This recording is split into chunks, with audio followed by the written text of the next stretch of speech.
Hello, this is Mr. Sorrentino again, and I'm now doing a video for Section 2.2 of Math 31, which deals with the algebra of functions, primarily focusing on sums, differences, products, and quotients. Um, so what you're going to learn how to do here is it's kind of a continuation of some of the things we touched upon dealing with function notation, and that's to be able to evaluate functions. Um, but we're going to be using functions that are made up of combinations of other functions. In this case, we're going to be combining them through our basic operations here. Along with that, we have to keep aware of how that's going to affect the domain and possibly the range of the new function. Um, so for this, it says the domains and ranges. We're going to not worry so much about the ranges at this point because the ranges have to be graphed and drawn out, and you're not going to be asked about them very frequently along the way. So we're just going to focus on the domains because in the end, that's what we're going to be mainly be looking for is, rules for functions and, evaluating functions along the way here. So let's just focus on finding the domains for these functions. Now you have these four functions up here. F of x and h of x, well, actually, f of x, h of x, and j of x are all pretty straightforward. They're all in polynomial form. There's nothing there that would indicate some sort of restriction. I could take any x value, square it, and then subtract 4. I could take any value and add 3 to it. I could take any value, square it, and add 1, and not have any difficulties. So for A, C, and D, for functions f, h, and j, the domains are going to be all real numbers, which I'll indicate like this.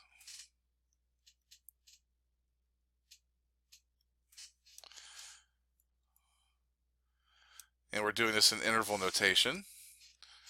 And that's what you should get used to doing it in. So that's how you do it, all real numbers and that. Now, g of x, we have an issue.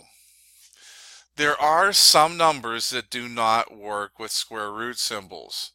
I can only square root positive numbers in the real number system. And since we're talking about things, if I'm talking about domains and ranges and so forth, I'm talking about graphical things. So if I'm talking about graphical things, then I can only graph things that have real numbers as coordinates. Otherwise, I can't graph it. So for this to work, what's underneath the square root symbol has to be more than or equal to 0. So x minus 3 has to be greater than or equal to 0 for that to work. Because if it's not, then that means I have a negative number underneath the square root symbol, which means I can't evaluate it. G of x is not going to exist. And so, as a result, adding 3 to both sides of the inequality, I get x is greater than or equal to 3, which in interval notation would be that, I'm going to have this restriction.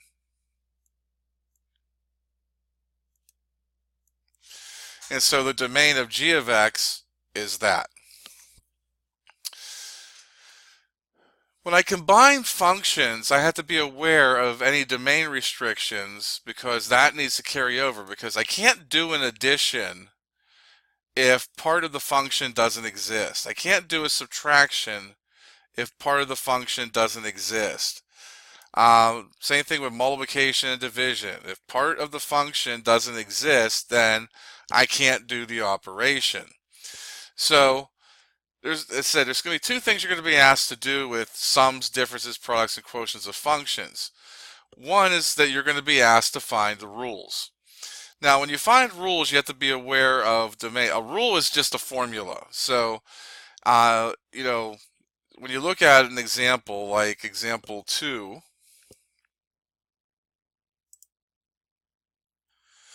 using the same functions, and again, being aware of the domains, all three of these have all real numbers. This is, 3 or more from the previous example. We want to come up with rules for each one of these. Okay. this is f plus g of x, this is h minus j of x, this is f times h of x, f divided by h of x, and we have f divided by j of x and h divided by g of x. When we deal with the domains of functions, for each of these to be done, the original domains have to be upheld. So if I have f of x and g of x involved here, that means that, these both have to exist. The rule for a lot of these is not going to be that hard. So for instance, for a here, f plus g of x is the same thing as saying f of x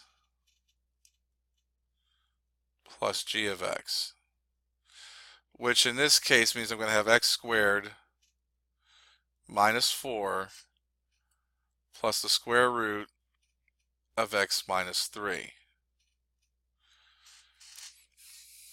So that's the function f plus g of x. That's the formula for that function. So I could say that f plus g of x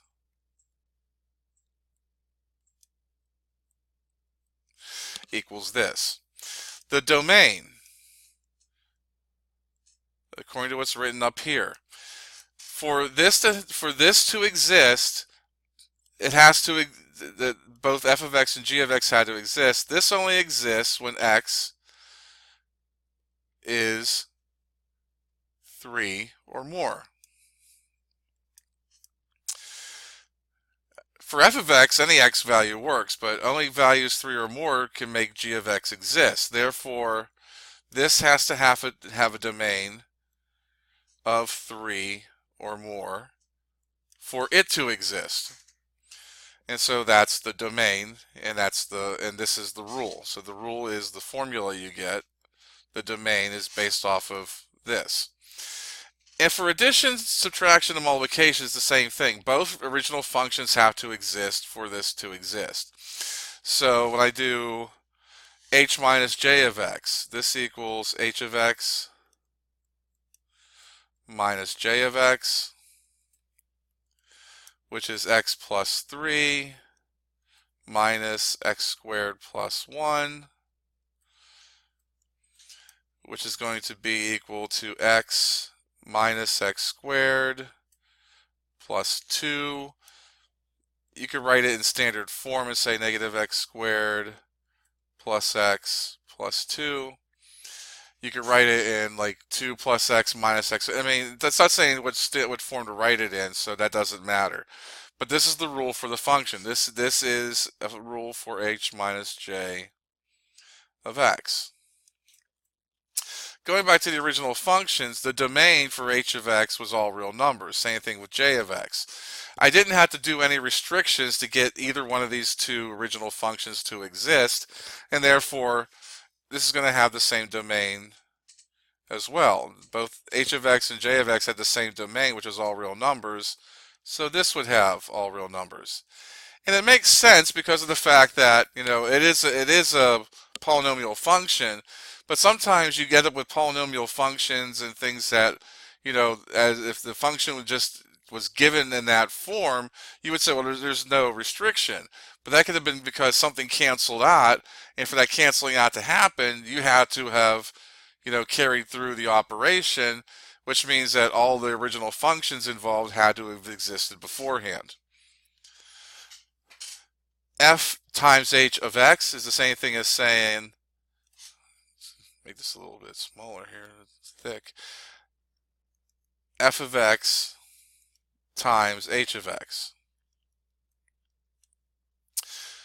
which means I'm going to have x squared minus 4 times x plus 3. I'm going to kind of review this because we're eventually going to be talking about it. I'm going to go through the foiling process, which means I'm going to do basically distributive property. I'm going to distribute x squared to both of these. So x squared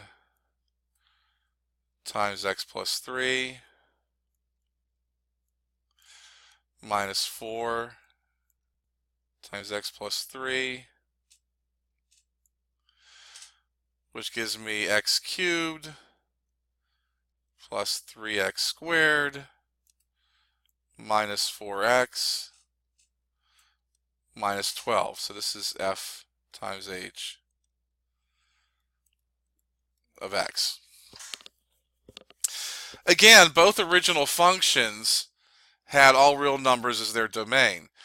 I didn't have to restrict x values to get either one of the original functions to exist. I don't have to restrict any functions to get this to exist. So this one's domain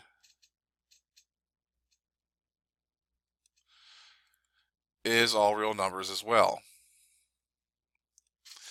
So for addition, subtraction, and multiplication, I only have to restrict the domain in any way as if one of the original functions had a restriction in order for it to exist. And that means that restriction has to be carried over to the new function because, that restriction had to be in place for the operation to be done. When I look at division, it's a little different. F over h of x is the same thing as saying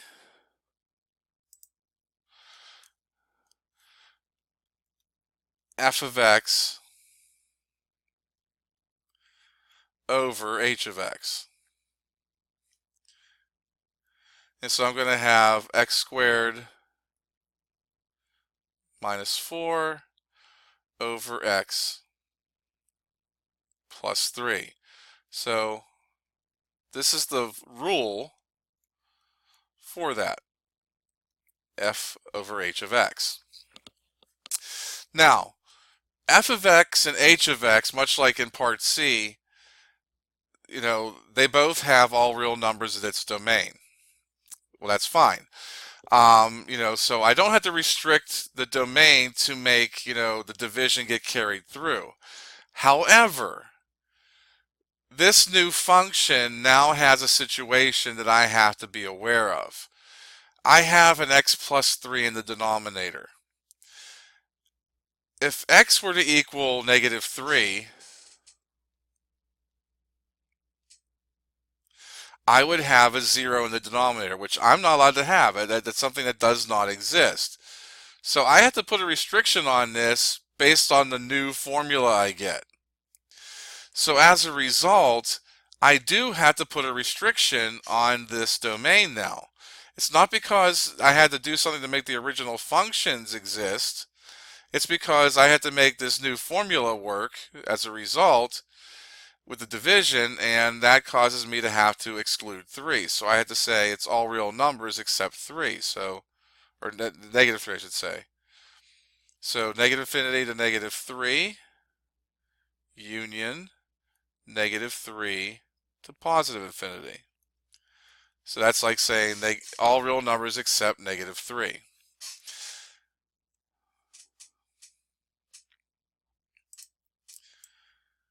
So when I do division, I have to make sure I have a domain that allows both of the original functions to work. But I also have to make sure that I have a domain where the new function I get can also exist as well. So when I go to doing f over j of x, which is the same thing as saying f of x over j of x. Well, that's going to be x squared minus 4 over x squared plus 1. So this is the rule for this function. I do have an x in the denominator now. So I have to look and see, well, can x squared plus 1 equal 0? Which means can x squared equal a negative 1? For that to happen, I'd have to do, okay, well, x would have to be plus or minus the square root of negative 1. There's no real number that will allow that to happen. I mean, I can get some complex numbers, but for graphing purposes and talking about domains, there's not going to be a number that allows, x to be squared and end up being -1.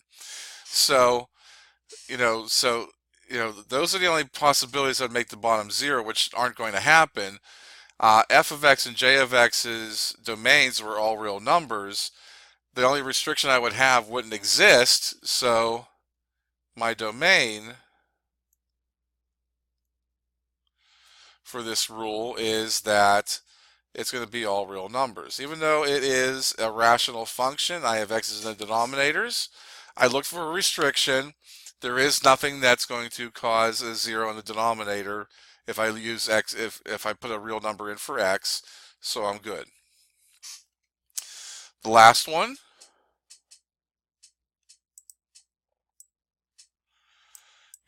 you have the list of functions in front of you, so do I. I'm not going to pull it back over because it's way over there now. Let's go to purple. This is the same thing as saying h of x over g of x. Now again, as far as the formula goes, that's pretty straightforward. I'm going to have x plus 3 over the square root of x minus 3. And that would be my rule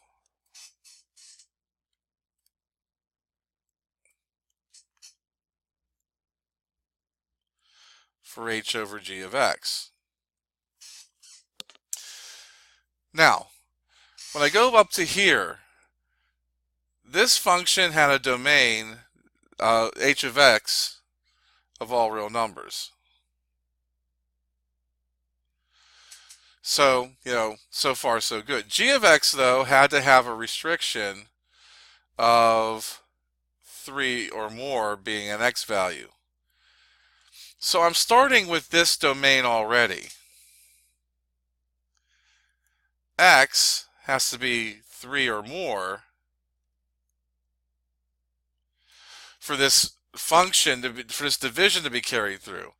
But now we run into a new problem. This here, this denominator, if x were to equal 3, I would end up with 6 over the square root of 0, or 0, which, is undefined.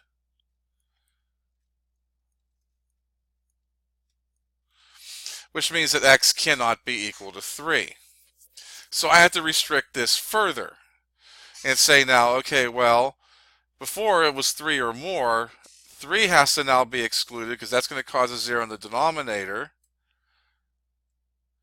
But anything more than 3 is still good. Because it won't cause a 0 in the denominator, it's going to allow the square roots to work. And therefore my domain for this function, or this new function, is going to be 3 with a parenthesis to infinity, because I have to exclude the 3 now. So I further restricted the domain I had up here, which had to happen for me to be able to do the division. The result of the division put an expression in the denominator where if x were to be 3 would cause the denominator to be 0. So I had to throw that instance out too, and therefore my domain is from 3 to infinity with a parenthesis. So that takes care of example 2. So in example 2, we had, all these things, f of x, f times g of x, h plus g of x. They all had x's in the parentheses, which meant that we were going to come up with a rule, and rules would often require us to have a domain restriction. These are going to be numeric solutions, and I know that because inside the parentheses are numbers. So I'm not going to get a rule, I'm going to get a function value. I should get some sort of numeric value. The way that the textbook recommends doing this, well, f of 3 is pretty easy. We talked about this before. I'm just going to go over it again.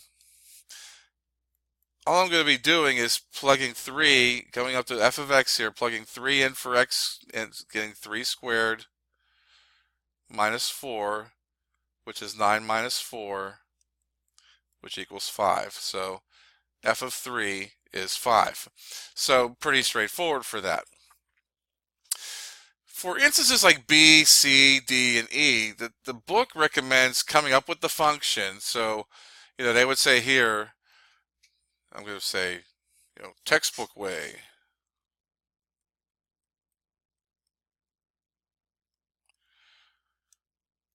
They say, okay, you're going to come up with, you want to come up with a formula for h plus g of x, which we know is h of x plus g of x, so x plus 3, what's the square root of x minus 3? And then once you have this formula in, and if you're aware of any domain things, you would take care of that now. But now I would say, okay, h plus g of 1 would now be done by plugging the 1 in everywhere there's an x. This would give me a negative 2, so this doesn't exist, or it's undefined. So they recommend finding a formula first and then using that formula to come up with your answer. My advice is my way, and the way I'm going to show for the rest of this, is just to look at h plus g of 1 to be h of 1 plus g of 1. It requires less simplifying. All you have to do is evaluate, and you can almost do this in your head. I mean, if I go to h and plug 1 in for x, I'm going to have, instead of x plus 3, I'm going to have 1 plus 3, that's 4. G of 1, I'm going to have the square root of 1 minus 3 is negative 2. Still have the same issue of getting that negative 2 underneath the square root, so still going to be able to conclude it's undefined. I just think it's a little easier to do it that way. So when I look at C, f minus g of x, or f minus g of 3, I'm going to say that's f of 3 minus g of 3, which is 9 minus 4, because that's going to be 3 squared minus 4, minus the square root of 3 minus 3, which is 0. That's going to give me 5. F times h of 0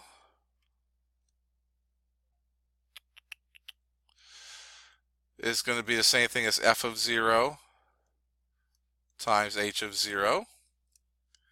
F of 0, if I plug 0 in for x, I'm going to have 0 squared minus 4, which is negative 4. H of 0, I'm going to have 0 plus 3, which is 3. That's negative 12. So pretty straightforward. J over h of negative 1, that's the same thing as doing j of negative 1 over h of negative 1. J of negative 1, well, if I take negative 1 and plug in for x, I'm going to get negative 1 squared, which is 1, plus 1 is 2. H of negative 1 would be negative 1 plus 3, which is 2. And 2 divided by 2 is 1. So that's the way I would do it, because I think it's a little easier that way. So again, the one thing you want to keep in mind, though, is anytime you see a letter inside these parentheses, that's an indicator you should end up with a rule. When you see a number inside these parentheses, you should see some sort of numeric answer, or maybe an undefined, does not exist, whichever way you want to say it. There's another instance where we use function notation that's going to be used a lot in calculus, and you are expected to know how to handle instances of it, and that's dealing with what we call a difference quotient. So let's have a look at that. So for a difference quotient is this format here, where if I'm given a function f of x, the difference quotient is f of x plus h minus f of x all over h. This is a formula we use to calculate the average rate of change, and of course it's some sort of slope. But right now we're looking more at how can we handle the algebra behind it, and that's where I want to focus my attention. So for example 4, there's actually three functions here. You're going to be asked to find the difference quotients of them. Um, f of x equals 2x minus 3, g of x equals x squared, j of x equals the square root of x. Also in your textbook, they go through finding the difference quotient of a function 1 over x. I think they put it in terms of f of x. Pay attention to how they go through how to do the difference quotient of that. And actually, if you look at your e-text, I think they show a video about how to go about doing it. Um, Situations like these where they're polynomials, situation like this where you have x's in denominators, and situations like this where you have x's underneath square roots are handled in different ways. So you got to get used to how to handle these different circumstances and how to go about doing it. So when I look at finding the difference quotient for f of x, and notice I already set up the formula f of x plus h minus f of x all over h, I have to be able to set this up and do the substitution correctly. And this is where a lot of students have issues. They think, again, because there's one letter being replaced with two letters, that plus h just gets put in some random spot in the function. It doesn't. What you have to be aware of is f of x plus h means I'm coming to the function f of x, I'm replacing the 2 with an x plus h. This is f of x plus h minus f of x, which is just going to be the 2x minus 3 again, all over h. What you're going to notice in A and B is that if they're in a polynomial type format, as long as you do your algebra correctly, this will simplify pretty readily. Like terms will cause things to cancel. And the last cancellation I have to do is to do what I need to do to get this h on the bottom here to disappear. And that's my overall goal when I'm simplifying a difference quotient. You're always going to be expected to simplify the difference quotient. When you're asked to find a difference quotient, simplifying goes hand in hand with that. And when you simplify, it means that this original h that's in the denominator has to cancel. That doesn't mean that I may not have a situation where I have another h appearing down there in the denominator. As long as the original h cancels, I'm fine. And so what I need to do now is get to a point where I can possibly cancel out an h. Can't do that right here. I can't cancel this h and that plus h up there, because for me to cancel an h, that means that every term I have in the numerator would have to have an h in it. Until I get to that point, that h is not going to be able to cancel. So if I carry through some of the algebra I see up here and simplify up there, 2 times x plus h is going to be 2x plus 2h, and I have the minus 3, minus this minus sign gets distributed. So I'm going to have minus 2x plus 3 all over h. Again, I can't cancel any h's yet because not every term up in the numerator has an h. But what's nice about this, I have a 2x and I have a subtraction of 2x. These would cancel each other. I have a 2h, which there's no other h terms on top, so there's no cancellation. I have a subtraction of 3 and I have an addition of 3. These would cancel each other. The cancellations allow for this to have a situation now where I have 2h being the only thing left on top, h being left on the bottom. Now I have a situation where everything in the numerator has a multiple of h in it. And therefore, I could do some cancellation. I could divide both the numerator and denominator by h, leaving a 1 down here, and this would give me 2. So the difference quotient, when it's simplified for f of x, is 2. And remember, we're telling you that this is an average rate of change. Rate of changes are slopes. The slope of this linear function is 2, so it's a standard reason that this difference quotient should be 2. Now, g of x equaling x squared is not a linear function. And so when I'm finding this average rate of change, I'm actually finding a slope, at a point that's on a graph that isn't linear. So when I want to do the difference quotient of g,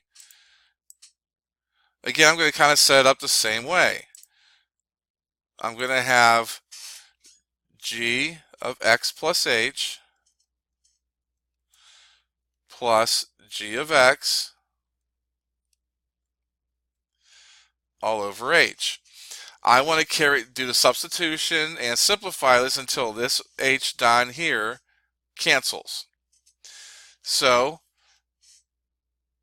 g of x plus h means I'm going to go to the function g of x, and I'm going to replace each x with an x plus h. So instead of x squared, I'm now going to have x plus h, quantity squared. And that should be a minus there, not a plus up here.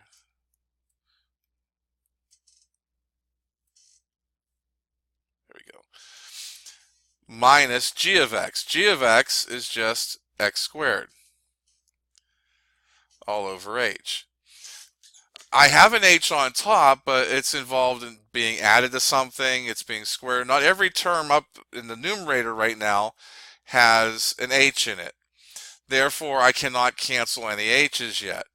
But again, this does have g of x did have a polynomial form, so this does work out as long as I do my algebra steps correctly.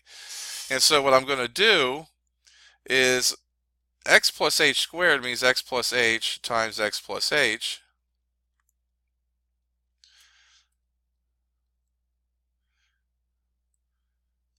And we haven't discussed it extensively yet because we're going to talk about it more, but in quadratic functions, but you should remember how to do foiling or distributing. If I FOIL out x plus h times x plus h, I get x squared plus xh plus xh plus h squared minus x squared all over h. I have an x squared and a subtraction of x squared. They cancel. xh plus xh becomes 2xh plus h squared all over h. Now I have a situation, and the one little strike through didn't come up here.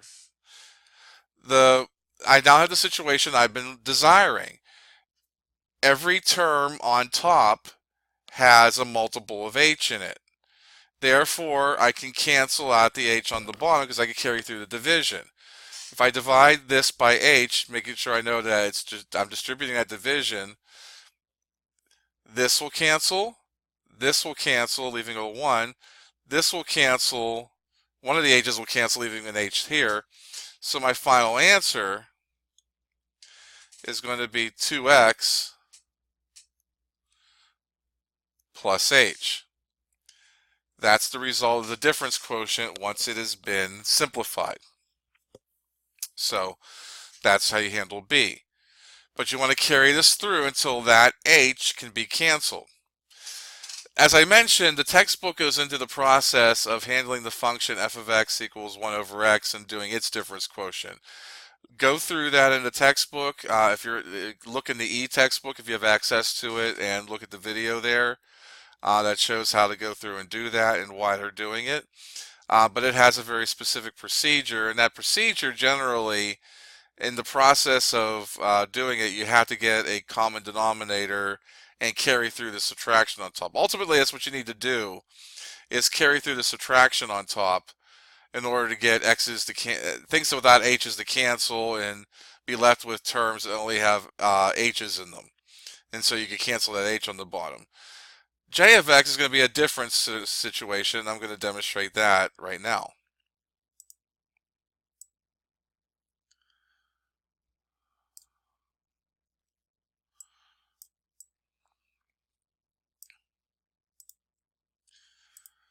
And just for reminding purposes, we know that j of x is equal to the square root of x. This requires its own specific procedure, but I'm still ultimately doing the difference quotient. So I want to do j of x plus h minus j of x all over h, which means I'm going to go to the function j and replace x with x plus h. So I'm going to have the square root of x plus h minus the square root of x all over h. I have two different square root functions here, and I can't do any operations between them. I have to have everything underneath the square root be more or less liberated from their square roots in order for me to combine any terms. I can't take this x over here and combine it with this x over here in any way. It just doesn't work that way, because it goes against your order of operations if you do, because square roots they fall into the same root as exponents, because you could represent square roots as exponents. So we're running into a difficulty where we're not going to get anything to cancel to get h's to cancel. So I got to come up with a method to have no more square root symbols in it when I take care of it. Squaring it is going to help. If I square x plus a, the square root of x plus h minus square root of x, if I square it, let me show what that would come out to be really quickly. And I'm going to do this in quick time.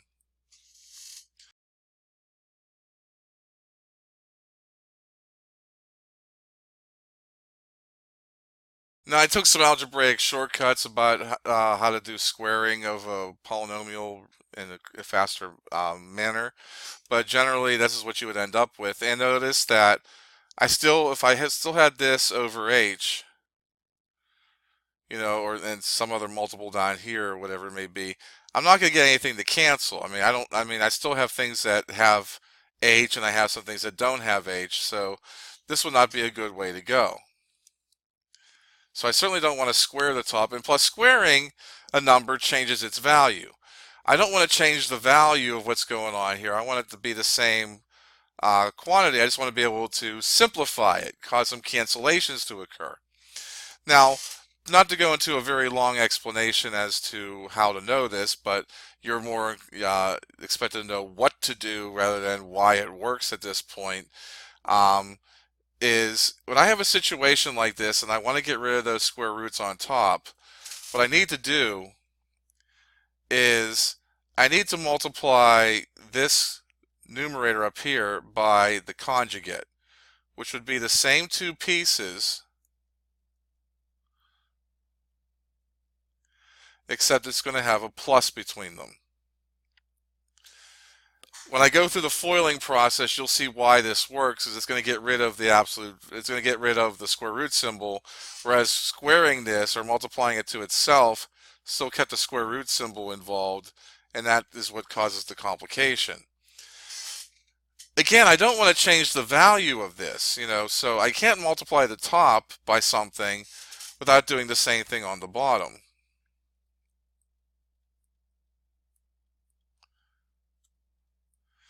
Because now what that does is essentially I'm multiplying this fraction I got from the difference quotient by 1. And multiplying by 1 doesn't do anything. And I know that red fraction I wrote is 1 because I have the numerator and denominator being equal. And when that happens, the result is 1. On the bottom, I'm going to have h times the quantity of the square root of x plus h plus the square root of x. And ultimately, again, I'm hoping that this h will eventually cancel. I'm going to carry through the foiling process on top. So I'm going to have the square root of x plus h times the square root of x plus h, which means if I multiply something to itself, I'm squaring it. So if I square a square root, I'm going to end up with x plus h. I'm now going to multiply the square root of x plus h times the square root of x. That's going to give me plus square root of x times square root of x plus h. So I distributed the square root of x plus h to both parts of the second grouping. Now I'm going to distribute the minus square root x. So this gets distributed, multiplied to this. I'm going to end up with a negative square root x, square root of x plus h. And then if I do negative square root x times square root x, I'm going to end up with a minus, well, square root x times square root x would be x squared, or square root of x squared, which is just x. The reason why I want to multiply, if I have something in the numerator that has these symbols in it, square root symbols, and I wanted to get rid of them, I'm going to multiply by the conjugate because you notice when I squared up here, the end terms end up having no square roots. It was the middle term that eventually had the square root in it. If they're conjugates, when I do the foiling process, the middle term pieces, the O and the I part of the foiling process, cancel each other out. As you can see right here, I have a plus square root of x times square root of x plus h, and I have a minus square root of x times square root of x plus h. These cancel. And so what I have on top is x plus h minus x, although I could simplify, I just didn't do it yet. I have all this stuff on the bottom.